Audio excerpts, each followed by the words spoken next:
Hi, my name's Megan, and if you're watching this video, your dog is preparing to have surgery on a torn cranial cruciate ligament. Today we're going to talk about a few things that you can do with your pet and how you can prepare your home to make sure your pet has a smooth and fast healing process.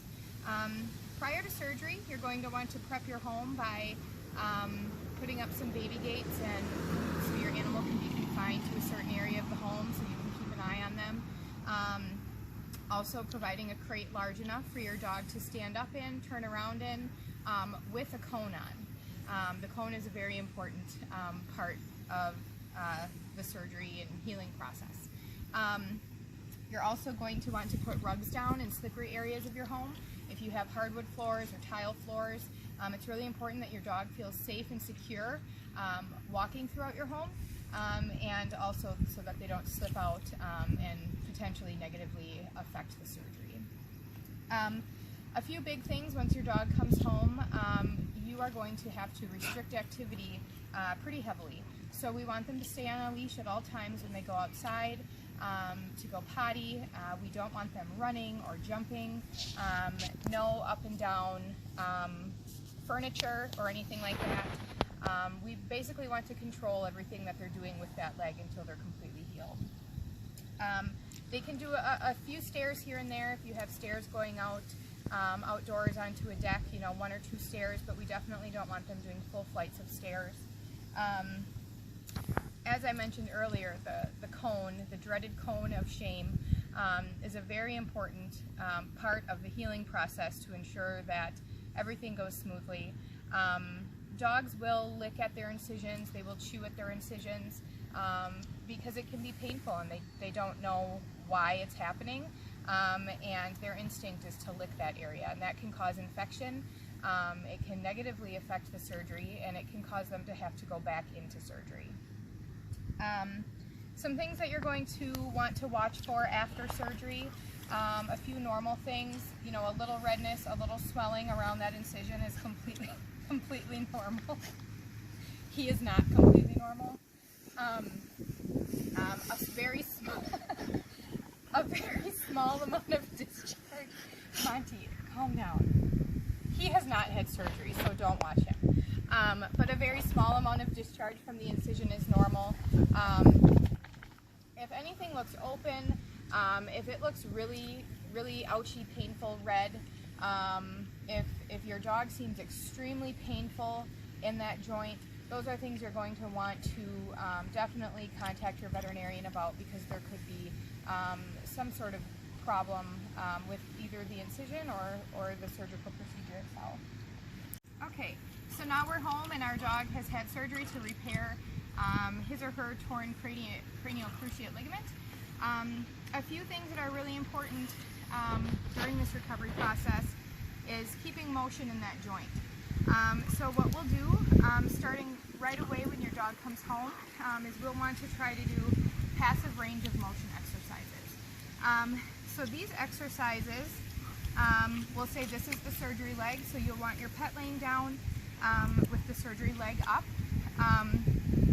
You'll want to just very gently flex and extend that knee. Now, if your pet seems extremely uncomfortable, don't force it. Definitely don't force anything, and just very gently flex and extend that knee.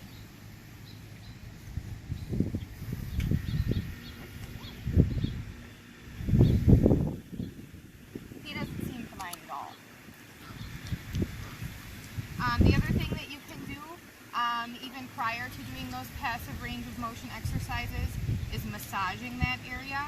So the incision will be right about here, and you can massage, don't touch the incision or massage the incision, but really you can massage pretty much all the other muscles in the leg, and that will help loosen any tension that the pet may have in there, and it will speed up healing time.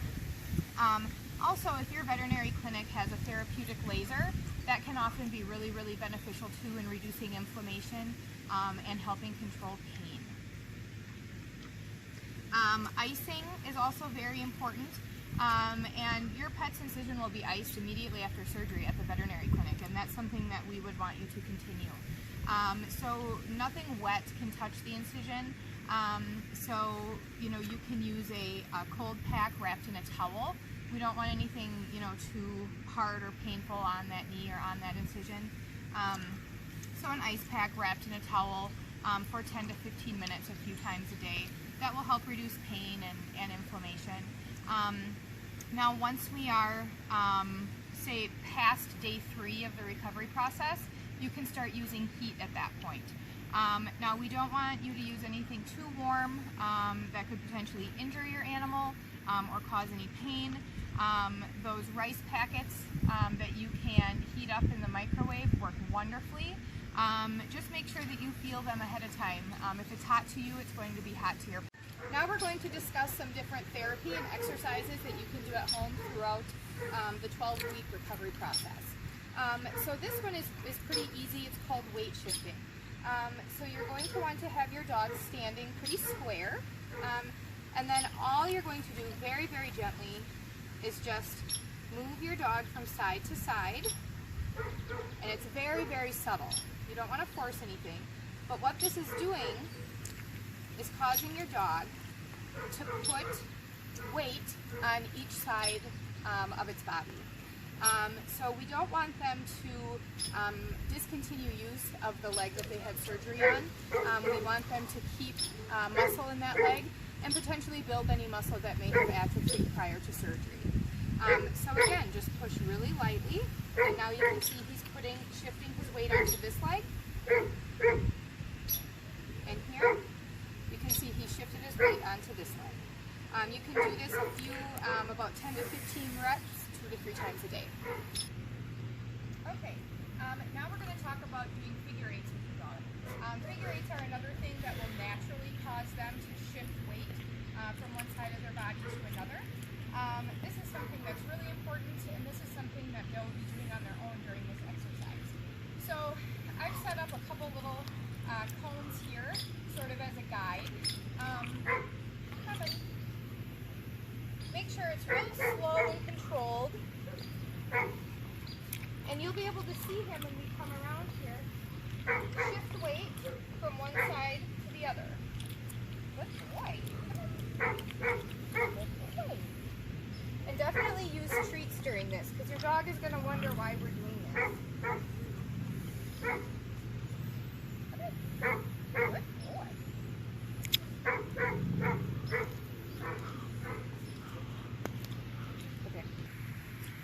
Okay, so now we're going to talk about sit and stand exercises. This is another great way to really keep movement and motion in that knee that they've had surgery on. So it's real simple. You probably do this all the time anyway. Definitely have treats handy. Can you sit? Sit. Good boy. Stand. Good boy. No, we don't want them to do that. Good boy. Stand. Good boy.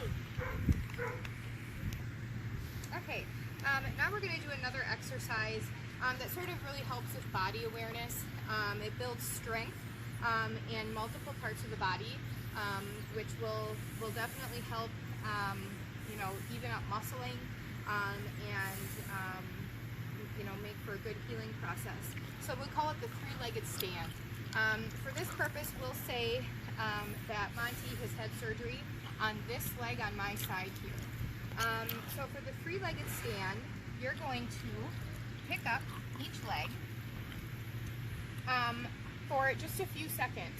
So this will cause him to shift weight a little bit differently and keep balance. So this helps with core strength and body awareness. And you'll do it for just a few seconds each leg. Good boy. And give treats while you're doing this. So try to make these fun exercises for your dog. Now, an important thing about the three-legged stand is we do not lift the leg that had surgery off the ground. We want to keep that one down at all times, and that's going to help build strength in that leg. So remember, he had surgery on this leg on my side. Just imagine if you pick up one leg you will be shifting weight differently from side to side than if you had both legs down. Okay. All right, so a few other things that you can do throughout this 12-week recovery process. Swimming is a wonderful thing to do for rehabilitation. Of course, we don't want them to swim until after the staples or sutures are out to make sure that incision is completely healed. Even if you can have them wade in water, it doesn't even necessarily have to be a full swim. For small dogs, you can put a little bit of water in the bottom of your bathtub and walk them back and forth in the bathtub, and that's a good at-home way to get some hydrotherapy in. Walking through deep snow or tall grass sort of forces them to really pick their legs up, and that's definitely a good thing to keep range of motion in that knee. Okay, so now we're at the end of our 12 weeks, and our best friend is healed. We're not out of the woods yet. There are definitely things that we can do to ensure that your dog has a good, healthy lifestyle after surgery. It's really important to keep them in a healthy weight. Obesity can be very, very detrimental to the health of your pet, and especially orthopedically. Now, we do also know that 50 to 60% of dogs that tear one of their cranial cruciate ligaments will end up tearing the other one also. So to try to help keep that at bay and lessen the chances of that happening, we want your pet to be very fit and stay in good condition. The other things that you can do are provide a good joint supplement.